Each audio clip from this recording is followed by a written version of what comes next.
Hey everyone, welcome back to my channel. So today we are going to start chapter 2 of class 10th Geography, Forest and Wildlife Resources. तो ये जो PDF है मैंने Google पे से download करा है. इसके अंदर जो है ना अभी 2023-24 में तो बहुत सारा जो है कट चुका है इस टॉपिक में से. तो जो जो चीज़ें कट चुकी हैं I am just cutting here. तो इसलिए वो 2023-24 में बहुत सारी चीज़ें कट गई हैं. तो मैं अभी आपको बता देती हूँ इसमें से क्या क्या कट है. देखो ये सब आ रहा है flora and fauna in India. यहाँ से DU नो से ये सब कट है. Wait a second. देखें ये सब कट है. ओके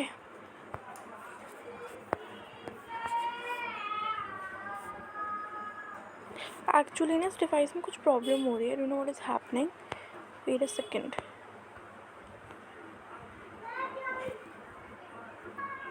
अब देखें. अब ठीक है. I hope it is visible now. ठीक है ये कट था. देखिए इसका जो मैंने ऊपर से कट करा है ये, और ये जो सेकंड पेज जो यहाँ पर आ रहा है ये सब पूरा कट है. ये पूरा कट है पेपर. ये जो पूरा है ये पूरा कट है यहाँ पर. ठीक है. और हमारा थर्ड पेज भी हमारा पूरा तरीके से कट है. सो बेसिकली जो हमें देखो सेकंड कट है, थर्ड ये वाला पूरा थर्ड पेपर कट है, ये हमारा फोर्थ भी कट है, फिफ्थ भी कट है. फिफ्थ जो है वो हमारा यहाँ तक कट है. यहाँ तक conservation end of forest and wild life in India हमें यहाँ से पढ़ना है.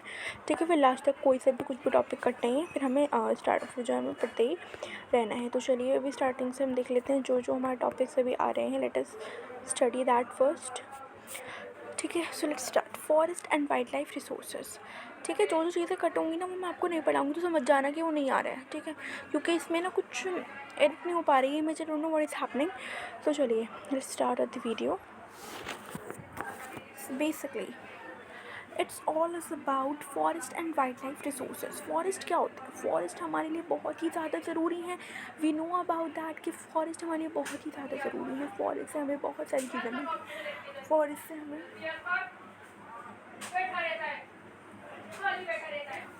हमें फॉरेस्ट से हमें पेपर्स मिलते हैं. बहुत सारी चीज़ें हमें फॉरेस्ट से जो है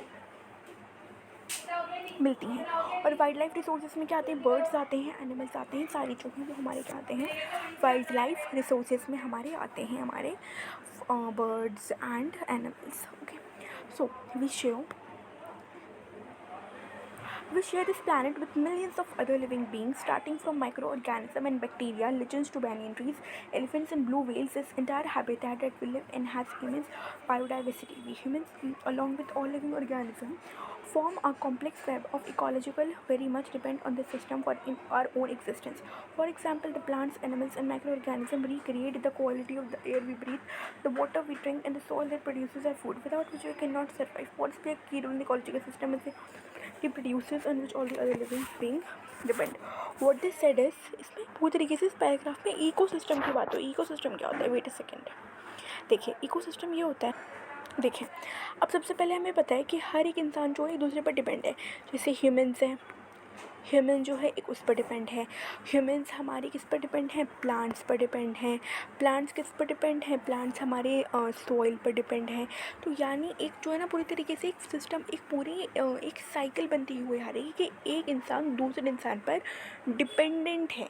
ठीक है. बहुत सारे लोग जो हैं हमारे, बहुत सारे एनिमल्स, बहुत सारे प्लांट्स जो है हमारे वर्ल्ड में हमारे प्रेजेंट हैं और हम एक दूसरे पर डिपेंड हैं. इस तरीके से फॉरेस्ट भी बहुत ही ज़्यादा इंपॉर्टेंट है.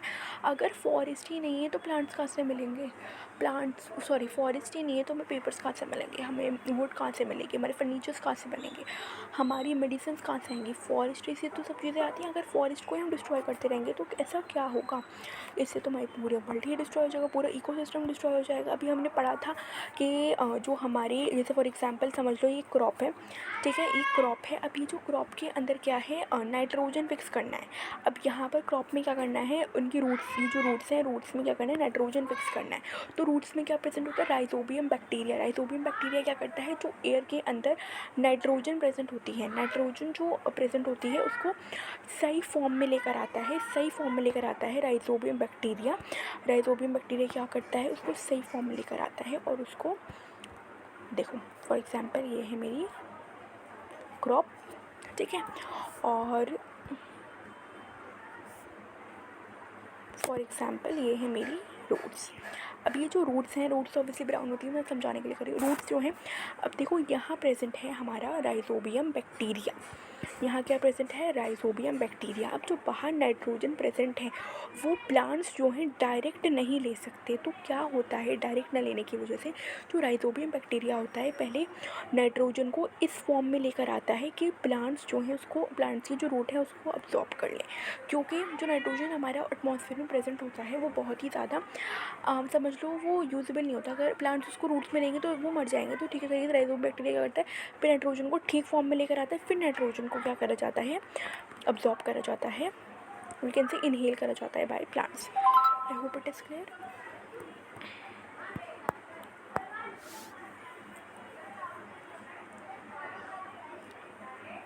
चलें आगे बढ़ते हैं। तो समझ आया ये कैसे प्लांट्स हमारे कितने ज़रूरी हैं, फॉरेस्ट हमारे ज़रूरी है।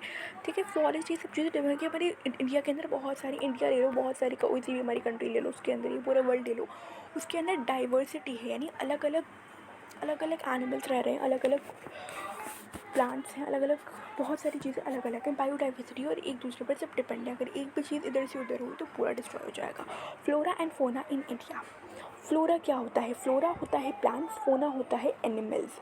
If you look around you will be able to find that there are some animals and plants which are unique in your area. In fact, India is one of the world's richest countries in terms of its vast area of biological diversity. This is possibly, ये पूछा जा सकता है कि जो हमारा India है, यहाँ से देखो इंडिया यार जो है ना, India is the biological diversity. ठीक है, India is one of the world richest country in term of its vast area biological diversity. ठीक है, सबसे ज़्यादा डाइवर्सिटी कहाँ पर है? प्लांट्स और एनिमल्स की। कहाँ पर? फ्लोरा एंड फौना ज़्यादा अलग अलग तरीके से पाए जाते हैं, वो है हमारा इंडिया। बायोलॉजिकल डाइवर्सिटी अलग अलग इतने ढेर एनिमल्स प्लांट्स हमारे इंडिया के अंदर भरे हुए हैं। ठीक है, दिस इज़ पॉसिबल ट्वाइस और thrice the number yet to be discovered. You have already studied in details about the extent and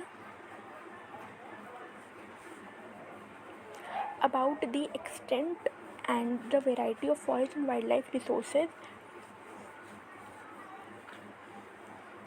You may have realized the importance of these resources in our daily life. These diverse flora and fauna are so well integrated in our daily life that we take these for granted. But lately they are under great stress mainly due to insect to our environment.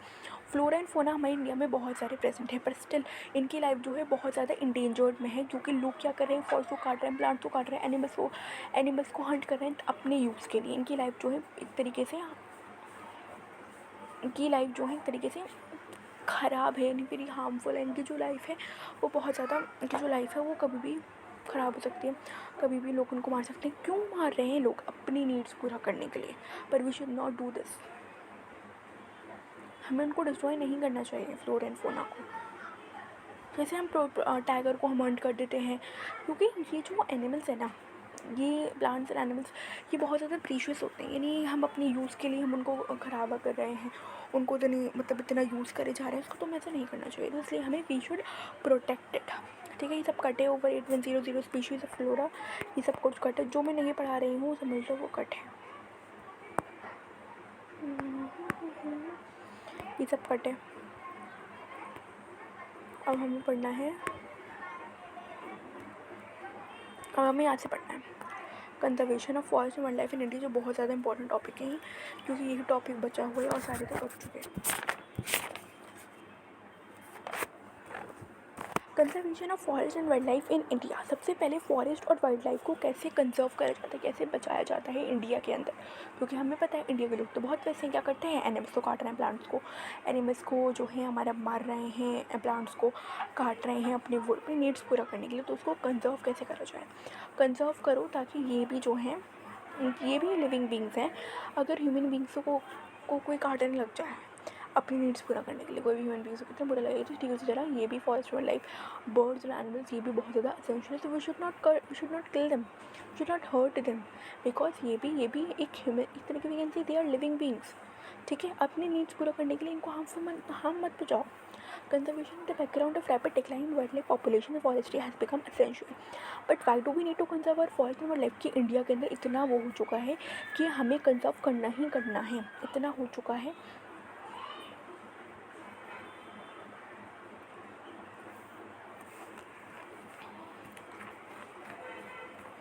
क्यों हमें conservation क्यों करना है इसके अंदर,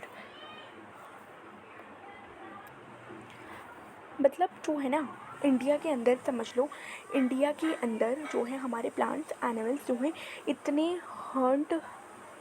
Hunt करा जा रहा है, उनको किल करा जा रहा है, जिसकी वजह से हमें उनको अब कंजर्व करना ही पड़ेगा, गवर्नमेंट को एक्शन लेना ही पड़ेगा उस चीज़ों को कंजर्व करने के लिए, ताकि अगर लोग जो है इसको हंट या फिर किल नहीं करें। तो इसलिए अगर ये क्वेश्चन आ सकता है क्यों ज़रूरत पड़ी फॉरेस्ट वाइल्ड लाइफ को कंजर्व करने की, तो सबसे पहली चीज़ कि जो हमारा वो है फॉरेस्ट वाइल्ड लाइफ, उसको जो है लोग क्या कर रहे हैं, किल कर रहे हैं, हंट कर रहे हैं, ताकि अपनी नीड पूरा करने के लिए। तो इसलिए जो है इसको कंजर्व करना, हमें कंजर्व इसलिए करना पड़ रहा है, ठीक है, क्योंकि वो लोग उनको हंट कर रहे हैं, किल कर रहे हैं, तो इसलिए हमें इनको प्रोटेक्ट करना पड़ रहा है, और हमें इसके अंदर बहुत सारी वाइल्ड लाइफ सेंचुरीज बनानी पड़ रही हैं, और बहुत सारे नेशनल पार्क जो है हमें बनाने पड़ना है, just because of this, because ये भी ह्यूमन बींग्स है, उनकी भी लाइफ है, और हमें इनको डिस्ट्रॉय नहीं करना है।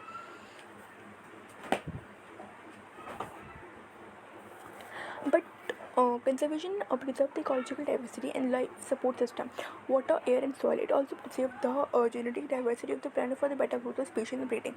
देखो फॉर एग्जाम्पल अगर मैं तुमसे कहूँ in fish depend on the traditional group variety fisheries who are heavily dependent on maintenance of aquatic biodiversity. तो देखो मेंटेनेंस ऑफ एक्वेटिक बायोडाइवर्सिटी, देखो अब मैं कहूँ कि मैंने क्या करा, अब मैंने एक एनिमल को, मैंने समझ लो बहुत सारे एनिमल्स को किल करा। अब जब मैं एनिमल्स को किल करूँगी तो उससे जब एक एनिमल होता है तो वो और एनिमल भी पैदा करता है, ठीक है, ब्रीडिंग होती है, यानी और एनिमल्स को भी वो पैदा करता है, ठीक है। जब एक एनिमल्स को हम मारते रहेंगे तो और जो हमारी फ्यूचर जनरेशन है वो तो हमारी बढ़ेगी ही नहीं। तो फ्यूचर जनरेशन हमारी आगे तक नहीं बढ़ेगी, आगे रिसोर्सेज मतलब आगे ये जो हमारे एनिमल्स हैं वो आगे नहीं बनेंगे, तो हमें हमारे वी कैन से डिस्ट्रॉय होगा हमारा इन्वायरमेंट, ठीक है, क्योंकि प्लांट्स और एनिमल्स का होना भी बहुत ही ज़्यादा ज़रूरी है। तो इसलिए ब्रीडिंग करना भी is something very very essential. Okay, अब फॉर एग्जांपल मैं कहूँ कि एक हमारा एग्रीकल्चर है, एग्रीकल्चर के अंदर मैंने क्या करा कि हम ट्रेडिशनल क्रॉप, देखो एग्रीकल्चर में मैंने क्या करा, ऐसी क्रॉप को मार दिया, मैंने एक ऐसी क्रॉप को किल कर दिया फॉर एग्जांपल जिसके अंदर एक वेराइटी थी, ट्रेडिशनल क्रॉप थी जिसके अंदर एक वेराइटी थी कि उसको कभी भी डिजीज़ नहीं लग सकती क्रॉप के अंदर, और कभी भी जो है ना उसके अंदर वो कोई से भी टेम्परेचर हो वो उस टेम्परेचर को वो सहन लेगी।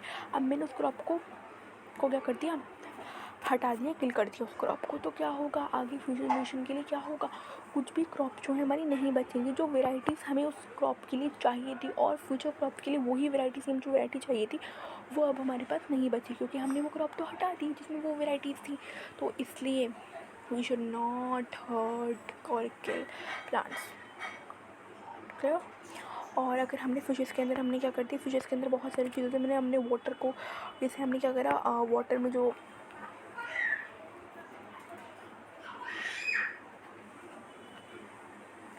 In the 1916-97 conservation demanded a national wildlife protection program. तो 1916-97 conservation demanded a national wildlife